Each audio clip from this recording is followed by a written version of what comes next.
Salut, tu te souviens de moi?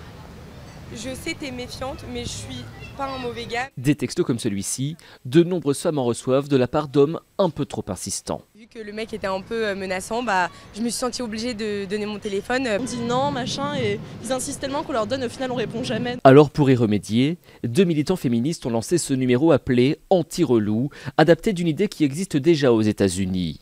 Le principe est simple. Pour se protéger, il suffit de donner ce numéro à la place du sien.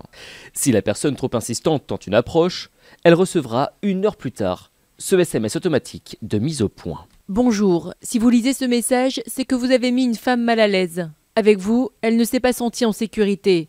Ce n'est pas très compliqué. Si une femme vous dit non, inutile d'insister. Apprenez à respecter la liberté des femmes et leurs décisions. Merci. Je trouve que c'est une très bonne idée en fait.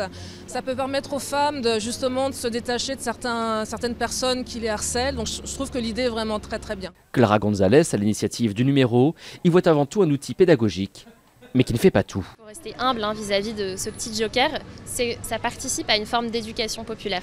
Il y a des jeunes hommes aujourd'hui auxquels on n'a jamais expliqué ce que c'était que le consentement et que non, c'est non.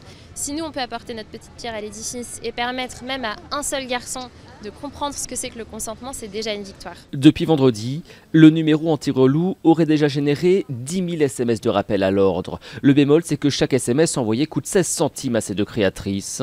Elles ont donc lancé une cagnotte en ligne pour leur venir en aide.